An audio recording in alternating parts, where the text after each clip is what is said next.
Welcome to the newest episode of Beyond the Fame with Jason Fraley. I'm your host, Jason Fraley, picking the brains of the top filmmakers, musicians, and artists of our time. 22-year-old Myles Frost just became the youngest ever to win a Tony for Best Actor in a Musical, thanks to his role as Michael Jackson in MJ the Musical. I spoke to Frost for a second time, this time to hear his reaction to making history at the Tony Awards. Hello. Myles Frost, hey, thanks for joining us again on WTOP, the hometown hero station here, sir. Oh yeah, thank you for having me. Now, I want to tell our listeners, if you want to see the full life story of Myles Frost, check our archives out from a couple weeks ago. We went the whole journey. It was great. Your mom with the iPad in the back of the talent show, Wooten High School, Bowie State University, the whole thing. So definitely check that out. But today we want to do a follow-up because you are the youngest individual actor ever to win a Tony for Best Leading Actor in a Musical. We were all rooting for you. Congrats. How does it feel? It feels amazing. It feels magical. It really does. And I'm just so blessed and honored to, it's still marinating. Like it's still, when you make history at such a young age, and it's like, all right, what do I do with it? I don't know, And especially being that this is my first, Broadway show, and I'm so new to this world. So to be given such a big honor, I'm really trying to digest it still.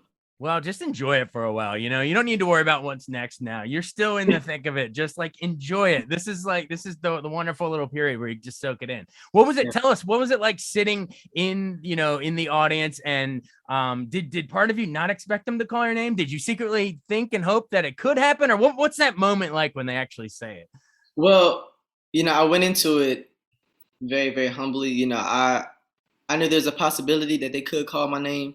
But I said, at the very least, actually at the very most, I just want to enjoy this first experience with my mom and my sister, and the people that came to support me, and just really enjoy this moment for the first time, and just be surrounded by so many talented people, beautiful people. Yeah. And when they called my name, that was just the icing on the cake. That was really just the icing on the cake, and I try my best to slow that moment down, because I know it can be super overwhelming. Yeah. Making history and winning at the same time.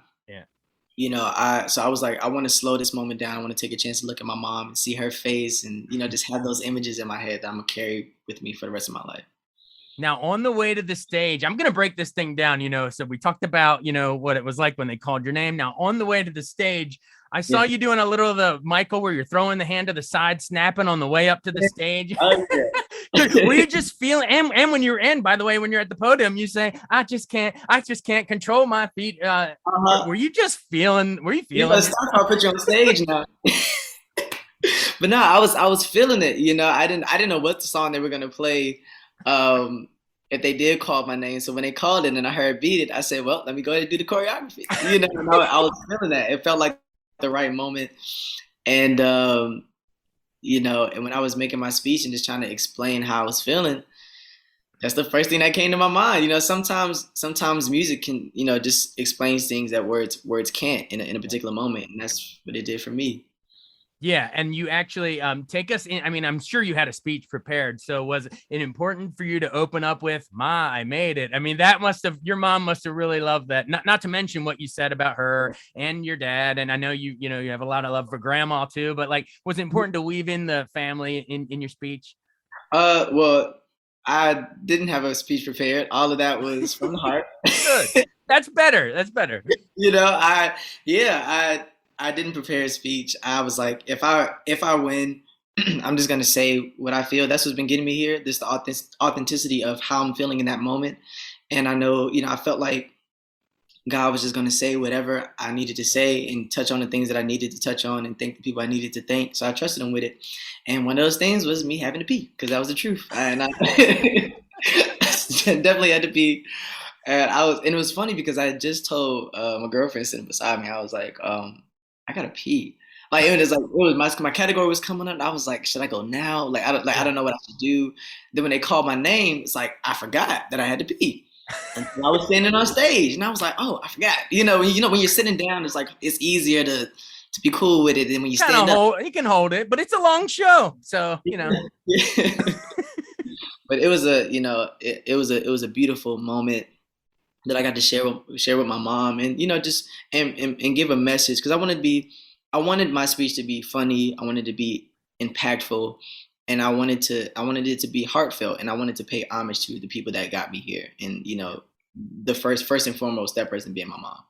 Absolutely. Well, it was all those things. It was touching. It was funny. It was self-deprecating. I gotta pee. It was great. It was absolutely great. All right, cool. So then you have that award in your hand. You're walking off the stage. What happens next? You go backstage. Are other famous people greeting you either backstage or Yeah, at after yeah. parties or what? Yeah, so I'm walking backstage with Adrian Warren and Aaron Tveit, and they're kind of taking me, ushering me backstage, and the first person that I see that shakes my hand is Chita Rivera. So I was like, oh Oh wow. my gosh. And she's a DC native too, and Yeah. originated West Side Story started here at National Theater before they took it to Broadway. And you're from around here too, so that's kind of a synergy right there. No, it really is, and funny enough, I'm actually nominated for a Chita Rivera Award. So that was an interesting full circle moment as well. Um, Yeah, and we took some pictures, and then one of the publicists asked me. They said, "So do you really have to pee?" I was like, "Oh yeah." So then I gave him my award, and then I went to go pee. We came back and finished taking pictures and things of that nature. But it was a beautiful experience. It was. I love it. I love it. And speaking of sort of the DC connections, you mentioned, Chita Rivera, but I know you're the best actress in a musical, Jakina Calicango. Was she starred in The Mountaintop at Arena Stage down here in DC? She did Yes, Succeed in yes, Business at the Kennedy Center. And then of course the big top prize winner, A Strange Loop, started. I don't know if it started, but I think maybe its second stop, I think, was at Woolly Mammoth Theater in yes, DC. yes, So yes. tell me about, like, how cool is it that these DC area shows are going and dominated Broadway? It's people don't understand, like there's so much talent in the DMV and in the DC area, DC metro area. And first and foremost, I'm proud and honored to represent us, and to be a representation of the talent and the gifts that are down here, or down there, and just to be one of the spearheads of that, and represent, and just to acknowledge all the origins of where we come from. There's a lot of people in my cast who are from Virginia, from Maryland, and this is such a beautiful thing, and I'm so proud. I'm proud. Oh, absolutely, absolutely. Well, after, I guess, I know we're kind of short on time, but I want to know, did and have since then, it's you've had like a couple days, or like what, about a week now to let it sort of settle in. Yeah, a week ago yesterday. Yeah. Have you heard from Bowie State or Wooten? Have you, they reached out, even if it was on Yes. Twitter or a phone call? I shout out to your old schools. Yes, yes. I got contacted from President Bowie. She is amazing, Dr. Rush. She's amazing, and I'm just so thankful and appreciative of all the love. I've had so many people from Thomas Wooten High School that have come down, and from the Rockville area, Gaithersburg area, Bethesda area, DC area, that have come since then, and just expressed how proud they are of me, and just repping the hometown, and I'm blessed. I'm blessed. Yeah, absolutely. And I guess just if there are other students either at those schools or just anywhere around the DMV or around the country or the world, because now you're globally famous to anyone who follows Broadway. That's got to be wild. But yeah, if there's any other young and up and coming actors, actresses, what do you want to tell them in terms of, hey, if I can do it, anybody can do it? Yeah, I mean, I feel like it's a little deeper than that. I think that my advice would be, don't say no to don't deprive your future self of an opportunity based on how you're feeling in this current moment. Because if you compare how I am now to when I first got the role, I didn't even have a fourth of what I have now. Right. And if I was back, in that mindset of, well, I don't know, it's Michael Jackson. I don't know if I can do it. You know what? I don't think I have it. I don't think I can do it. It's too much pressure. Yeah. If I did that, I wouldn't be talking to you now. Right. And so I feel like God is not going to dangle something in front of my face if he wasn't serious about it. So I took it, and I poured my heart and my soul and my passion and my life into it. And even if I fail, I can fail knowing that I did it. And honestly, if for all the young people out there, this is the time to fail. This is the time to take risks because there's less collateral, Right. collateral damage. Because the older you get, the more things you have to worry about. If you do fail. So I think this is the time to do that. And this is the time. I'm sorry. This is the time to be fearless. And just grab it by the horns and do it.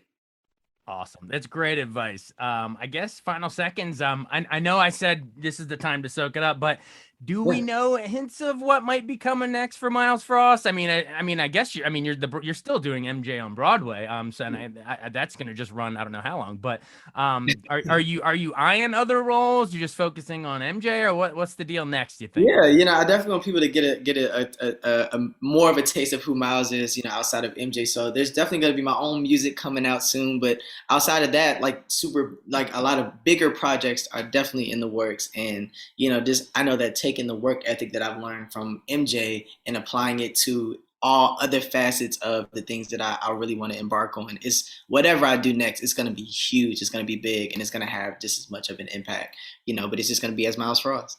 So I Well, can't we wait. can't wait. We can't wait to see what you do next. Thanks so much again for joining us. Second time here, and congrats on becoming Tony winner, Myles Frost. That's going to be on your name the rest of your life, and even long after you're gone. So, I mean, that's so amazing. Congrats.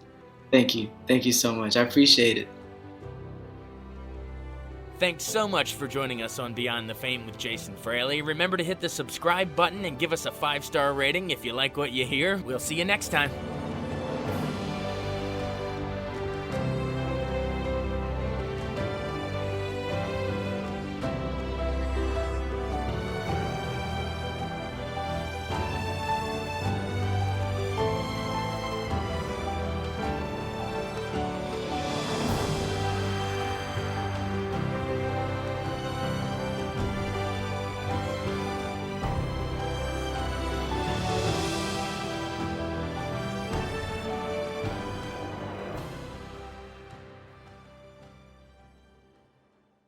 I wanted to take a second to tell you about an app I really enjoy. Living in the DC area is great, and Podcast DC gathers all of the local shows that I like all in one local app. Health, sports, local news, politics, and so much more. Podcast DC is the new local app with hundreds of DC area podcasts to choose from. I can earn exciting rewards just for listening and share the podcasts I love instantly. Available in the App Store or in Google Play, listen local with Podcast DC.